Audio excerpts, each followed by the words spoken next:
जय गुरु. जय गुरु.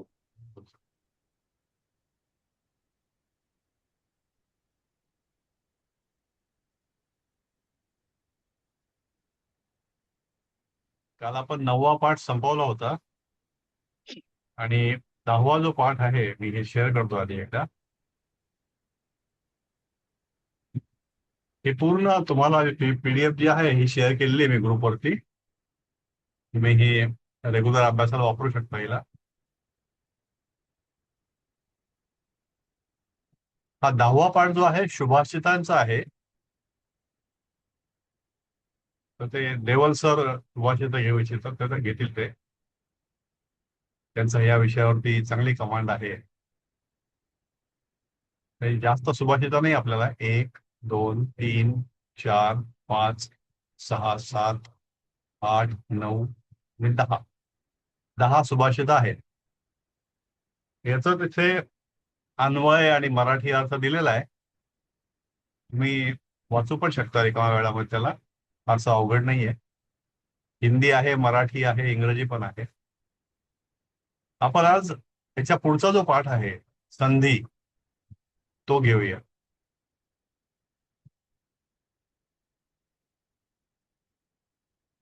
संस्कृत मध्ये संधी आणि समास यांचा खूप बोलबाला आहे.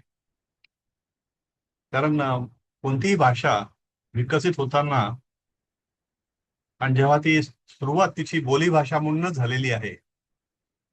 कारण जेव्हा लिहिलं जात नव्हतं तेव्हापासून संस्कृत आहे.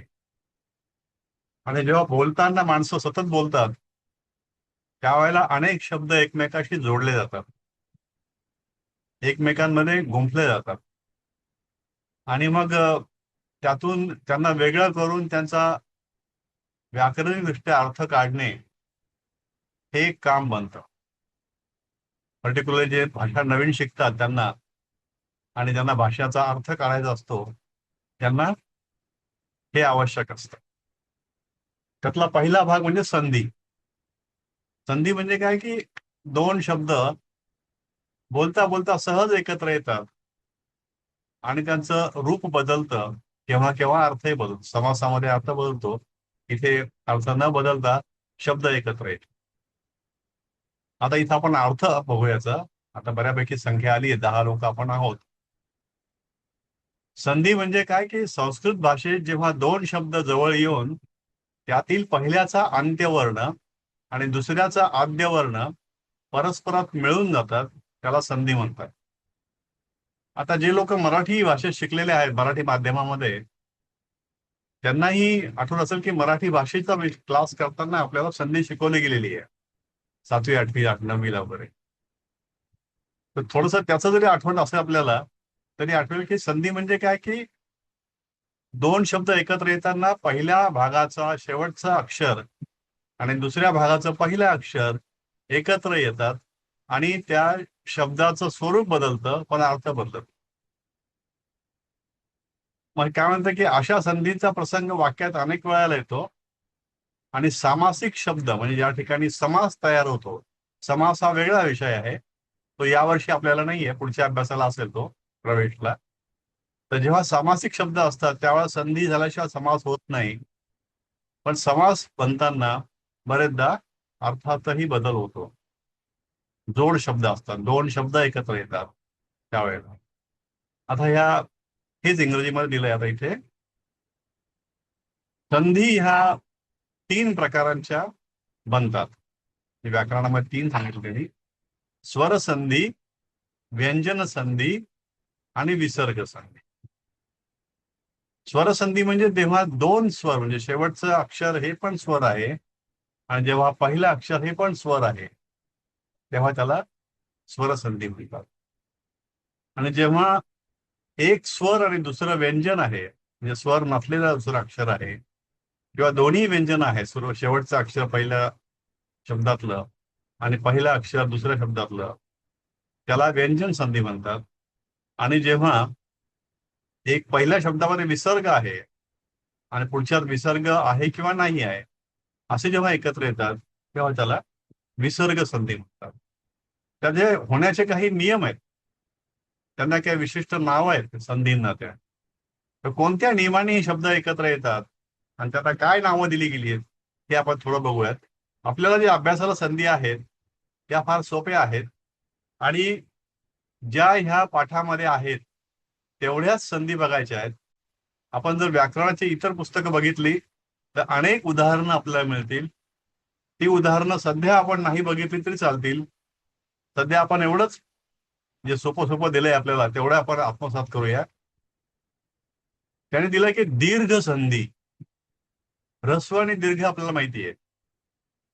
तर दीर्घ संधीमध्ये जेव्हा शब्द एकत्र येतात त्याचं रूपांतर दीर्घामध्ये होतं. कसं होतं पाहू आपण ते. आणि त्याला दुसरं नाव आहे सवर्ण संधी. सारख्या प्रकारचे वर्ण एकत्र येतात म्हणून सवर्ण. पहिलं उदाहरण दिलंय आपल्याला त्यांनी अ आणि आ ही पहिली अक्षर आपल्याकडच्या बाराखडी मधली. अ अधिक अ, अ अधिक आ आणि रिव्हर्स आ अधिक अ आणि आ अधिक आ. म्हणजे काय की पहिल्या शब्दाचं शेवटचं अक्षर अ असेल तेव्हा काय आणि दुसऱ्या शब्दाचं अ असेल तेव्हा काय, या प्रकारे. त्याचं म्हणणं आहे की अ अधिक अ बरोबर आ, अ अधिक आ बरोबर आ, आ अधिक अ बरोबर आ आणि आ अधिक आ बरोबर आ. थोडस जरा ऐकायला ऑड वाटत असेल, जरा गोंधळाचं वाटत असेल की काय बोलतोय मी ते. पण हे आता आपण हे बघूया की शब्द बनतो कसा. आता खाली एक उदाहरण दिलं त्यांनी, तत्र. किंवा आपण कुठलंही अक्षर बघितलं एखादं, गच्छ जरी म्हटलं आपण, तर गच्छ म्हणजे काय होतं की ग आणि हलंत छ किंवा गम. गम जरी घेतलं तर म जे आहे ते हलंत म आहे. हलंत याचा अर्थ काय होतो की तो शब्द पूर्ण नाहीये. मग त्या शब्दामध्ये अ मिळवला असता तो शब्द पूर्ण होतो. म्हणजे गम अधिक आपण जर अ म्हटलं त्याचा उच्चार ग म असा होईल. गम अधिक आ जर म्हटलं आपण तर त्याचा उच्चार गमा असा होईल. अशा प्रकारे जो काही शब्द पुढे लावला जाईल त्या हलंतच्या पुढे, जसं गम अधिक ई आपण केलं तर गमी होईल. म्हणजे असे शब्द नाही आहेत, हे मी उदाहरण म्हणून सांगतोय केवळ. तर आता इथे उदाहरणाकरता आपण असं घेऊ की शब्द तत्र आहे. तत्र याचा अर्थ काय की इथं हलंत त अधिक अ, हलंत त अधिक हलंत र अधिक अ, म्हणजे हे तत्र. हे कुणाला कळलं नाही असं आहे का? तत्रचं मी आता जे सांगितलं ते कुणाला कळलं नाही असं आहे कोणी? असेल तर मोकळेपणाने विचारा, हे मला कळलेलं नाहीये. कारण प्रत्येक हलंत मध्ये कुठला तरी स्वर मिळवला तर त्या स्वराच्या प्रमाणे त्याचा उच्चार बदलतो. पुन्हा सांगतो मी की हलंत त अधिक अ म्हणजे त. आता हे त्र, त्र मध्ये काय आहे? हलंत त म्हणजे अर्ध त, अलंत र म्हणजे अर्ध र अधिक अ. म्हणजे हे इथं जेव्हा आपण त्र म्हणतो त्यावेळेला अगदी थिअरेटिकली बोलायचं झालं तर हलंत त्र अधिक अ असं होईल ते. म्हणजे जेव्हा एखाद्या शब्दाला काना नसतो, वेलांटी नसते, मात्रा नसते, त्यावेळेला त्याचा अंत अ असतो. म्हणजे हे तत्र जे आहे ते अ अंत असलेला आहे. तसं अधिक त्यांनी काय केलं, अस्थि शब्द ऍड केला, त्यात वाढवला. अस्थि म्हणजे काय? अ हा पूर्ण शब्द आहे. जेवढे स्वर आहेत ते सगळे पूर्ण शब्द आहेत. आणि जेवढी व्यंजन आहेत क पासून ज्ञ पर्यंतची किंवा संस्कृतमध्ये क पासून ह पर्यंतची, ती सगळी हलंत आहेत. आणि त्याच्यामध्ये स्वर मिळवल्याशिवाय त्याला पूर्ण शब्द, पूर्ण अक्षर म्हणता येत नाही. तसं इथे अ जे आहे ते पूर्ण आहे. आणि स्ती म्हणजे काय? अर्ध स अर्ध त ई अस्ति. मग आता इथे काय झालं? इथे शेवटी अ आहे, इथे शेवटी ई आहे. अस्ति इथे या ठिकाणी हा शब्द तेवढा सुटेबल नाही होते. हे दोन्ही एकत्र होऊन काय झालं? तत्रास्ति.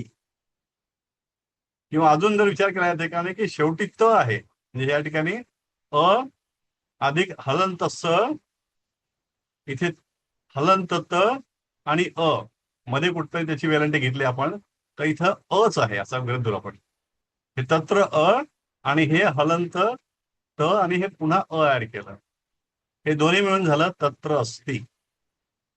म्हणजे इथे अ आणि आ मध्ये करताना मूळ वेलांटी बदललेली नाही. फक्त काय झालं की हे तत्र जे होतं ते तत्रा झालं.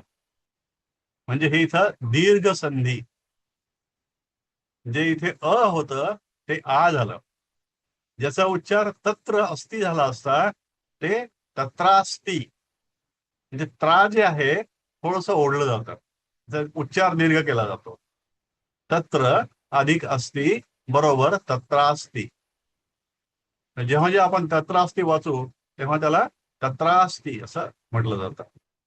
असंच खाली अत्र अधिक आगच्छति अत्रागच्छति, विद्या अधिक अध्ययनम विद्याध्ययनम, सदा अधिक आनंदः सदानंदः सदानंदः. आतापर्यंत जे ऐकलं त्यावरती काही भाष्य करायचं आहे कोणाला? आपलं जे गणपती अथर्वशीर्ष त्यात अशा बऱ्याच संधी आहेत. प्रत्येक कुठलाही धार्मिक साक्षात प्रार्थना काढली ना हो, खूप संधी असतात, खूप समास असतात. आणि जोपर्यंत आपण त्याला वेगळं करत नाही तोपर्यंत आपल्याला तुझा सुरुवातीला तरी लगेच अर्थ कळत नाही. म्हणजे हे क प्लस आज एक मला आता जस्ट आठवलं म्हणून सांगते, साक्षात आत्मासी म्हणजे साक्षात आत्मा किंवा त्वमवस्था त्रयातीत आहे शब्द. तो म्हणजे 3 अवस्था, त्वम आणि अवस्था त्रयातीत. हो, तर तसं अ प्लस अ चं उदाहरण आहे ते. त्वम आत्मा अस्ति म्हटलं म्हणजे आत्मा अस्ति किंवा आत्मा असी, तू आत्मा आहेस. साक्षात आत्मा, साक्षात तू आत्माच आहेस. अ अधिक आ येणार, म्हणजे माझ्यात जो आत्मा आहे तो तूच आहेस असं. देवाशी एकरूपता त्या ठिकाणी दाखवली ती. तर ह्या अशा खूप समास आणि खूप संधी असतात. तर या ठिकाणी आपल्याला फक्त एकच बघायचं की हे शब्द जे आहेत, हे शब्द आपल्याला लक्षात ठेवायला पण सोपे आहेत. तत्र अस्ति तत्रास्ति, अत्र आगच्छति अत्र आगच्छति, विद्या अध्ययनम विद्याध्ययनम, सदा अधिक आनंद सदानंदः. म्हणजे शब्द जो आहे त्याच्यामध्ये फक्त हे जोडताना ज्या ठिकाणी जोडले जातात त्या ठिकाणी दीर्घ बनतात, बाकी शब्दामध्ये कुठे बदल नाही होते. तत्र आणि अ तत्रा, अत्र आणि आ अत्रा, विद्या आणि अ विद्या, सदा आणि आ सदा. मग या ठिकाणी आनंद इथं लोप पावला त्याला इथं दा झालं. इथे हे अ लोप पावलं तर विद्या हे अच आ झालं. इथे आगच्छतीचं आ लोप पावलं आणि ग झालं. इथे हे अ लोप पावलं तत्रास्ति. हा बोला काय म्हटलं? आवाज नाही तो. संधी झाली अ प्लस अ. हॅलो हॅलो, हा बोला बोला. म्हणजे कुठल्याही प्रकारची संधी झाली की अ प्लस अ, अ प्लस आ प्लस आ, तरी त्याचं रिझल्ट त्याचा आच येणार. आच येणार आहे. हो बरोबर समज. हो बरोबर, करेक्ट. म्हणजे अ मध्ये आ, अ मध्ये अ, आ मध्ये अ, आ मध्ये आ असं. म्हणजे हे मिळवलं म्हणजे काय केलं की हे त्र हे अस्तीचं हे त जे आहे त्याचं अ, हे त जे आहे त्याचं अ, हे म जे आहे ते हलंत म आहे, ते तसंच ठेवलं इथे, ते बदललेलं नाही. ते आपण इथे जे आहे ते सेंटरला ज्या ठिकाणी जोडलं गेलं ते जॉईंट जो आहे त्याचा, त्या ठिकाणी अ च आ झालं, इथे आ झालं. प्रत्येक शब्दामध्ये आ झालं आणि इथला जो सुरुवातीचा अक्षर असेल हे आ आ ते लोप पावलं. कारण हे पहिलं अक्षर जे आहे याचं या ठिकाणी रूपांतर आ मध्ये झालं, दीर्घ संधी, आणि हा आ उच्चार जो येतो लांबवला गेला थोडस. अजून कोणी विचारलं काहीतरी? हो सर. हा. हां, ते तुम्ही आत्ता तुम्ही जे सांगितलं ते क्लिअर झालं. म्हणजे कारण त्यात कसं होतं की आता जसं किंवा आ अधिक किंवा आ बरोबर आ, म्हणजे आता इथं त्यांनी बरोबर ते प्रत्येक तीच चारही उदाहरणं दिली आहेत. हो म्हणजे तत्रमध्ये त्रचं आहे तिथे, हो आणि अस्तीचं हो. म्हणजे असं ते दोन्ही प्लस आ झालं ते, हा म्हणून झालं. हो. तस्तात, तत्रानी, करेक्ट करेक्ट तत्र असतं. Correct correct. तसं दुसऱ्यात अधिक आ, आणि तिसऱ्यात आ अधिक अधिक चौथ्यामध्ये आ अधिक आ. अधिक करेक्ट. असं. ठीक आहे. अशा प्रकारे हे याचं शेवटचं याचं पहिलं, याचं शेवटचं याचं पहिलं. म्हणजे तुम्हाला जर त्या ठिकाणी एक्सप्लेन करत असलं परीक्षेमध्ये, तर असं एक्सप्लेन करू शकता की कशा प्रकारे ही संधी झाली. अधिक आ झाली का आ अधिक झालं का आ अधिक आ झालं, असं तुम्ही देऊ शकता त्या. ठीक आहे, ही 4 उदाहरणं आहेत. आता पुढे आपण वाचू अजून. आता इथं काय बघितलं आपण? आणि आ बघितलं. आता त्याच्या पुढचं ई आणि ई बघू आपण. हे पण ह्याच अॅनॉलॉजीवर आहे. अधिक आ बरोबर आ, तसं इथे ई सुद्धा ऱ्हस्व ई आणि दीर्घ ई याचं जे काय कॉम्बिनेशन होईल त्याच्यामधून दीर्घ ई तयार होईल. ओके. आता ह्याचे काही उदाहरणं इथे आहेत. नृपती अधिक इच्छा. आता नृपतीमध्ये ही जे ई आहे याचं ते ऱ्हस्व आहे, इच्छाचं ई ऱ्हस्व आहे. हे दोन्ही एकत्र झालं नृपतीच्छा. नृपतीच्छा म्हणजे ही ती ऱ्हस्व, हे ई ऱ्हस्व, आणि हे ती दीर्घ.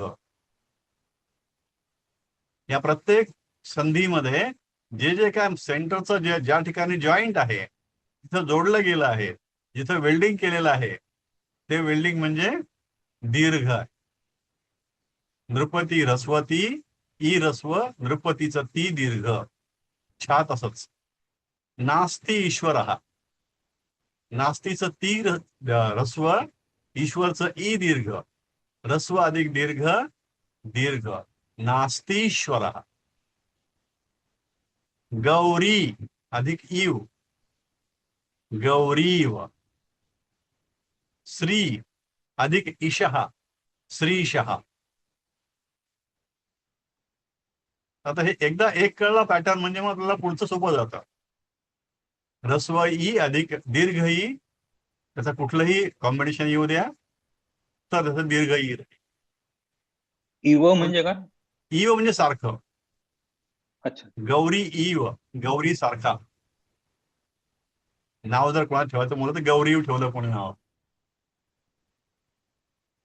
श्री ईश, श्री नावाचा देव एक प्रकार.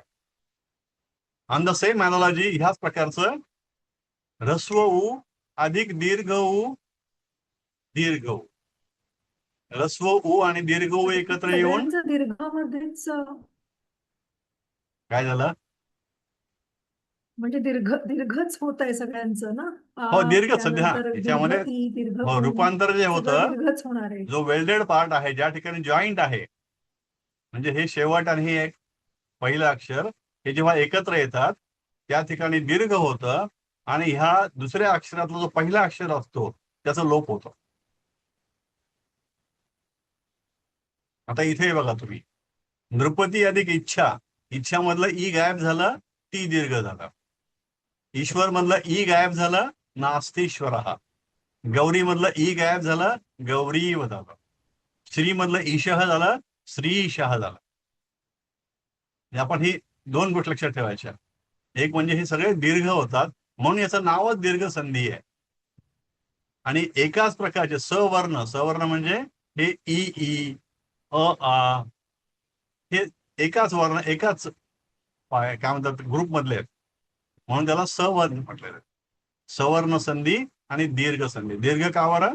याचं रूपांतर होताना ते दीर्घ बनतात. आणि सवर्ण का बरं? की एकाच प्रकारची ती अक्षर आहेत, एकाच ग्रुप मधली अक्षर आहेत ती. आ हा एक ग्रुप आहे, ई हा एक ग्रुप आहे, उ उ हा एक ग्रुप आहे, ए आई हा एक ग्रुप आहे, ओ औ हा एक ग्रुप आहे. मग ह्याचं वेगवेगळं सुद्धा होतं. एकत्र हे ओ आणि ए आलं तर काय होईल असं पण पुढे होतं नंतर. हे झालं. आता उच दीर्घ ऊ. काही उदाहरण त्यांनी दिली आहेत. काही शब्द जे आहेत ती अशीच बनवलेली आहेत काहीतरी. मधुष्ण, मधु हे छोटं आहे. उष्णम, मधु अधिक उष्णम, हे ह्रस्व उकार आणि हा ऊ सुद्धा ह्रस्व आहे. हे दोन्ही मिळून काय झालं, दीर्घ धू झालं. या ह्रस्व दीर्घाचं रूपांतर दीर्घ धू मध्ये झालं आणि श्नम तसंच राहिलं. ऊ लोप पावलं म्हणून झालं ते मधुष्णम. मधुरस्व, ऊरस्व, धूरस्व, ऊरस्व, धू दीर्घ. म आणि श्नम मध्ये बदल नाही. मधुष्ण. असंच मधु धूरस्व ऊ दीर्घ ध्वम तसंच ते मधुरध्वम.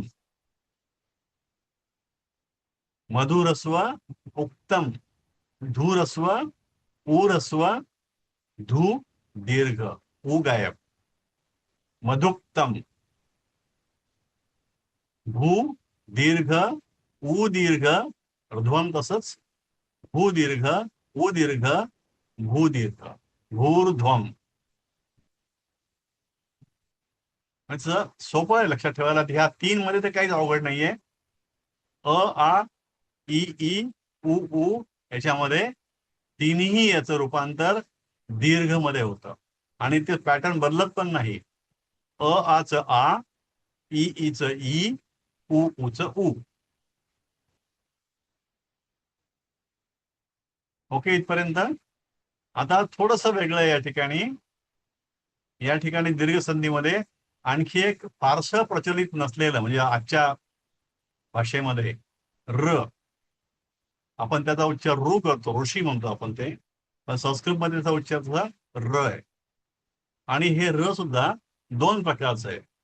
हे पहिलं जे र आहे ते ह्रस्व आहे आणि दुसऱ्या प्रकारचं हे जे र आहे ते दीर्घ आहे. म्हणजे हे र आणि र असं ते र र र र आणि त्याचं जे होतं ते दीर्घ र र. ह्रस्व र, दीर्घ र, ह्रस्व र, दीर्घ र, याचं रूपांतर झालं दीर्घ र मध्ये. म्हणजे ह्रस्व, दोन्ही ह्रस्वचं किंवा दोन्ही दीर्घचं किंवा एक ह्रस्व आणि एक दीर्घ याचं रूपांतर दीर्घ मध्येच होतं. हा नियम इथे पण लागू आहे. फक्त कसं की दीर्घ रू कसं लिहिलं जातं बघा. हे रू लिहिताना आधी एक त्र असतं आणि नंतर इथे असं एक वेगळ्या प्रकारचं काढून एक वाटी असते, ट सारखी वाटी छोटीशी, ते ह्रस्व र झालं. आणि जे दीर्घ र आहे त्यावेळेला ह्या 2 वाट्या आहेत, 6 काढल्यासारखं. याला दीर्घ र म्हणायचं. ह्रस्व र, दीर्घ र, उत्तर दीर्घ र. याचं एकच उदाहरण दिलं त्यांनी इथे. हा काय मातृणाम येणार की मातृणाम येणार? नाही, तुमचा आवाज खूप खोल येतोय. अं, हा बोला बोला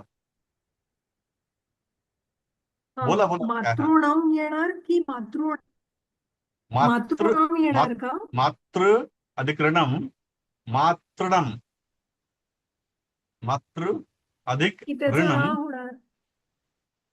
मग इथे याच्यावरती त्या र वरती अधिक जोर पडतो, मातृणम. आपण काय म्हटलं असतं नॉर्मल मातृणम, मातृऋणम असं आपण जोडून फार कमी म्हणतो.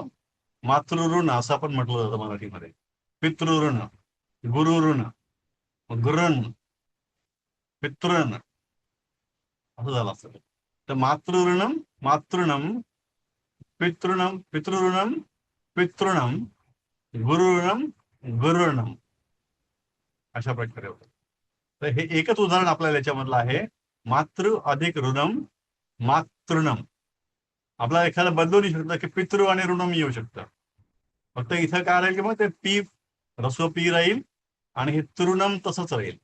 या ठिकाणी तृच्या खाली 2 वाट्या. इथे या ह्रस्व मातृमध्ये तृची तच्या खाली एकच वाटी आहे. ऋणम मध्ये हे ऋण जे आहे ते ह्रस्व ऋण आहे, एकच वाटी आहे याला.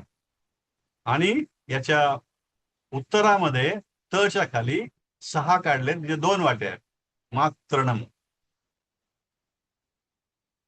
हा एकच वेगळा प्रकार थोडासा आहे की जो फार प्रचलित नाही. ओके, ह्या ज्या संधी होत्या ह्या दीर्घ संधीचे सवर्ण संधी होत्या. याचं नाव दिलं गेलं ते अ आ इ ई उ उ र र याच.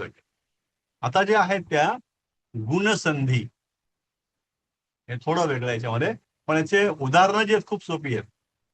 गुणसंधीमध्ये अ आणि आ कॉमन आहे. आता कॉम्बिनेशन बदललंय, आपण अ आ केलं होतं, अ आ त्याच्याऐवजी अ आ इ ई, आणि याचं उत्तर आहे एक स्टेप पुढचं ए. ए आई मधलं ए, म्हणजे त्यांनी ते तिकडचं ए इकडे आणलं. जे अ अधिक ई बरोबर ए, आ अधिक ई बरोबर ए, अ अधिक ई बरोबर ए, आ अधिक ई बरोबर ए. म्हणजे अ आ ई ई ए आई असं आपलं जे म्हणतो ते त्याच सिक्वेन्स मध्ये जातो आपण. अ आ अधिक ई ई बरोबर ए. आणि याची उत्तर हिचे कॉम्बिनेशन जे आहेत, संधी जे आहेत त्या पण खूप सोपे आहेत. सुर अधिक इंद्र, सुरेंद्र. देव अधिक ईश, देवेश. महा अधिक इंद्र, महेंद्र. महा अधिक ईश, महेश. हे मराठीमध्ये आपण त्याला महेशच म्हणतो, त्याला आपण दीर्घ करत नाही बोलताना. पण संस्कृतमध्ये तुम्ही जर ऐकलं बातम्यांमध्ये तर ते महेश करतात, कारण ते दीर्घ संधी, पुणे संधी असली तर उच्चार दीर्घ होतो. सुर इंद्र, सुरेंद्र. आता इथे काय झालं, सूरचं अ आहे आणि ह्रस्व ई आहे, त्याचं रूपांतर ए मध्ये झालं आणि हे ई लोप पावलं. पहिलं अक्षर यातलं लोप पावतं. सुर सुरे होतं आणि द्रहा सुरेंद्रहा, हे विसर्ग तसाच राहतो. आपल्याला कोणते कोणते शब्द आहेत, सुरेंद्रहा, देवेशहा, महेंद्रहा, महेशहा. एखाद दुसरं बदलून वेगळं येऊ शकतं याच पॅटर्न मध्ये. सुर अधिक इंद्र, सुरेंद्र. देव अ, ईश दीर्घ ई बरोबर देवेश. महा अधिक इंद्र, आ अधिक ई ह्रस्व ई महेंद्र. महा आ अधिक ईश दीर्घ ई महेश. म्हणजे यातलं सगळे ते सेंटरचा जो जॉईंट पॉइंट आहे तो एकारांती झाला. एकारांती म्हणजे ए आकारात झाला, अंती म्हणता येईल त्याला, ए झाला तो. ओके, आता हे झालं ए.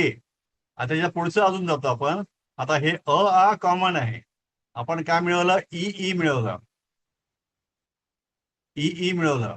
आणि इथे आता उ उ, असंच इथे उ उ. अ अधिक आ अधिक उ अधिक उ, ते बनतो ओ.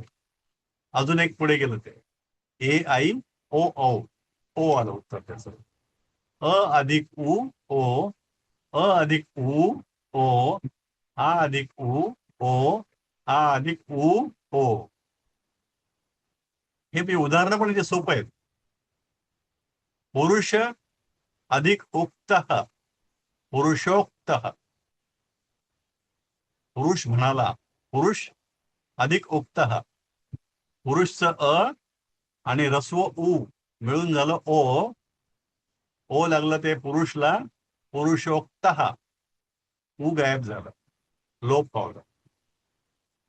एक अधिक ऊन, एकच अ आणि दीर्घ उ एकोण. क्रीडा अधिक उत्सव, क्रीडोत्सव. क्रीडा आ ह्रस्व उ, त्यातलं क्रीडाचा आ आणि उ एकत्र होऊन क्रीडो झाला ते, आणि ऊचा लोप झाला क्रीडोत्सव. गंगा अधिक ऊर्मिही. गंगा आ आणि दीर्घ ऊ, आ अधिक ऊ, ओ झालं. गंगा अधिक उर्मिही, गंगोर्मिही. गंगेची उर्मी, गरमीचा प्रवाह. तर हे असं अ अधिक आ बरोबर ओ. पुढे असंच पुढचं रू आलं. अ आणि आ अधिक र अधिक र, अर. अर. आता हे अरचं थोडस वेगळे शब्द आहेत हे. बहुतेक सगळे जे ऍड होणारे जे आहेत ते ह्रस्वच आहेत. दीर्घ मधलं यांनी कुठलं घेतलेलं नाहीये. शीत अधिक ऋतू, शीत ऋतू. शीतचं अ आणि ह्रस्व रू, शीत ऋतू. हे त जे आहे ते थोडस दीर्घ बनतं आणि हे रू जे आहे ते कुठे ऍड होतं तर हे तच्या पुढे तच त्या ठिकाणी तर असं होतं. ते याचं रूपांतर कसं होतं अर. शीत ऋतू. हे जे अर्ध र आहे ते पुढच्या अक्षरामध्ये केव्हा केव्हा आढळतं. तव ऋकारः, तवर्कारः. तव अ अधिक ह्रस्व र, तवर्कारः. महा अधिक ऋषी, महाचं आ, ऋषीचं ऋ, ह्रस्व झालं ते महर्षी. ऋषी, महर्षी. महा अधिक ऋकारः, महर्कारः. थोडासा पॅटर्न इथं वेगळा आहे. शीत ऋतुः, तवर्कारः, महर्षी, महर्कारः. अ अधिक ह्रस्वरू, अ अधिक ह्रस्वरू, आ अधिक ह्रस्वरू, आ अधिक ह्रस्वरू. आणि रूपांतर झालं ते जे सेंटरचं अक्षर आहे त्याच्या पुढे अर ऍड झालं. शीत ऋतुः, तवर्कारः, महर्षी, महर्कारः. फक्त हे पॅटर्न थोडसा बघायचा 2-3 वेळेला लक्षात राहतं ते. आता हे झालं आपण अर केलं, इथे ओ झालं, इथे ए झालं. हे जुनच आहे. आता राहिलं कुठलं आपलं ते आई. आई कसं बनतं. अ आ अधिक ए आणि आई. याच्या आधी काय आपलं येऊन गेलं हे ई आलं, ईचं ए झालं, ऊचं ओ झालं, रचं अर झालं आणि ए आईचं आई झालं. अ अधिक ए आई, आ अधिक ए आई, अ अधिक आई आई, आ अधिक आई आई. आता हे असंच मर्ज होतं याच्यामध्ये. तव अधिक एतत, तव अधिक एतत, तवा येतत. म्हणजे अ अधिक ए ते झालं आई, तवा येतत. मम अधिक ऐश्वर्यम, ममैश्वर्यम. सदा अधिक एव, सदैव. महा अधिक ऐश्वर्यम, महेश्वर्यम.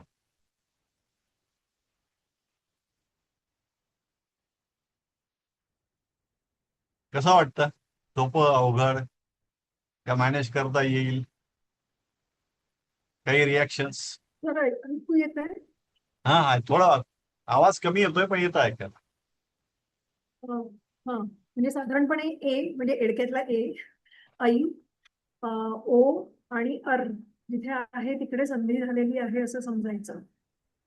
हो. आता ही जी अक्षर आहेत 10-15 जी या ठिकाणी प्रत्येक ठिकाणी 3-3, 4-4 दिली ती आपण लिहून काढायची, वाचायची, आठवायची, लक्षात राहतात. काही काय सुरुवातीचे तर काही फक्त शेवटच्या 2 ज्या आहेत त्याला फक्त थोडं काळजी घ्यावं लागते. हे जे नाही ते शीत ऋतू वगैरे पण सोपं आहे. फक्त हे तवा येतात, तवा येतात. मम ऐश्वर्यम पण काढता येतं, मम ऐश्वर्यम. सदा एव, सदैव सोपं आहे. महा अधिक ऐश्वर्यम पण महैश्वर्यम सुख आहे. म्हणजे एका लॉजिकवरती ते एकत्र येतात. बेसिकली काय की हे बोलण्याच्या ओघामध्ये आपोआप एकत्र येतात. आता आपण प्रत्येक वेळेला असं मम ऐश्वर्यम असं म्हणत नाही. बोलता बोलता ते जेव्हा वाक्य आपण मराठीत बोलतो तेव्हा सुद्धा घाईत असतं आपण बोलताना म ऐश्वर्यम. ते बोलणाऱ्याला कळतं, ऐकणाऱ्याला कळतं काय आहे ते. ते एकत्र केव्हा येतं ते कळत नाही. पण जेव्हा आपण अभ्यास म्हणून घेतो तेव्हा कळतात हे असं आहे का.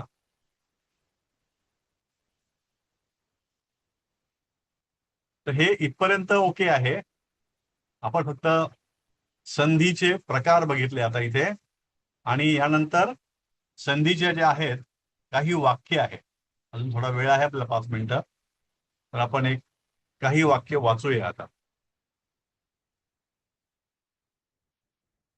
बघूया आपलं किती जमतं ते. रवींद्र कोलेकर साहेब, पहिलं वाक्य. हो. तिष्ठती दानीमुपवने रमेशः. हा, आता हे पुढचं न बघता तुम्हाला कळता येते बघा ते. पुढचं बघू नका. तिष्ठ हा, तिष्ठती. नुसता तिष्ठ. बरं ठीक आहे, तुम्हाला जसं म्हणाल. इदानीम हा आणि उपवने.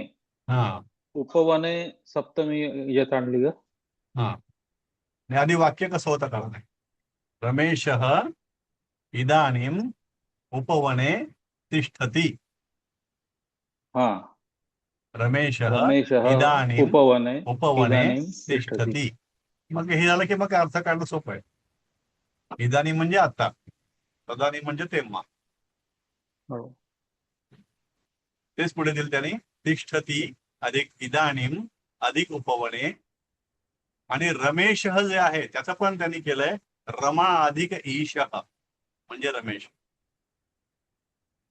रमेश सुद्धा एक संधीच आहे. हे पूर्ण वाक्य जे आहे पूर्ण संधीमध्ये बनलेलं आहे.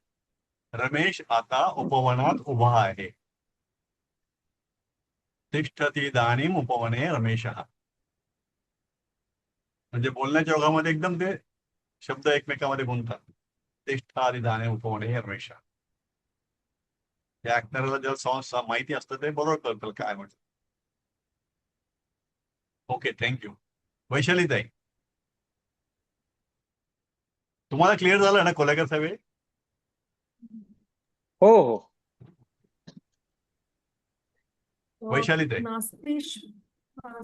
नास्तीश्वरः. ओके, नास्तीश्वरः इति कथयति गोविंदः. नास्तीश्वरः इति कथयति गोविंदः. आता नास्तीश्वरःचा करा बरं का, वेगळं कसं करणार तुम्ही? न अस्ति ईश्वरः. न अस्ति ईश्वरः म्हणजे असं म्हणतो ईश्वरः. नाही, याचं व्याकरण नका जाऊ आज व्याकरण नको आपल्याला. आज फक्त आपल्याला संधी पाहिजे, संधी आणि अर्थ. हा, नास्ति ईश्वरः म्हणजे न अस्ति ईश्वरः इति कथयति गोविंदः. तर गोविंदाचं काही संधी नाहीये. त्यामुळं नास्ति ईश्वर हा एकच, हा एकत्र शब्द आलेला आहे. न अस्ति ईश्वर म्हणजे देव नाही, ईश्वर नाही असं गोविंद म्हणतो. झालं क्लिअर? गिरीश देशपांडे साहेब. हो. किम मंदिरे पूजार्थ गच्छति देवीदानीम. पूजार्थम. किम मंदिरे पूजार्थम गच्छति देवीदानीम. तुम्ही पुढचं न बघता काढून बघा. किम मध्ये काही आहे का संधी? किम मध्ये काही नाहीये. मंदिरे म्हणजे सप्तमी. मंदिरे पण शब्दच आहे, काही नाही. हो, पूजार्थम. शब्द. पूजार्थम मध्ये काही आहे का? पूजा अधिक अर्थम. हा, पूजा अधिक अर्थम. हा, गच्छती मध्ये काही नाही. गच्छती हा शब्द तोच आहे. हा, देवी इदानीम. हा, देवी इदानीम किम देवी इदानीम मंदिरे पूजार्थम गच्छति.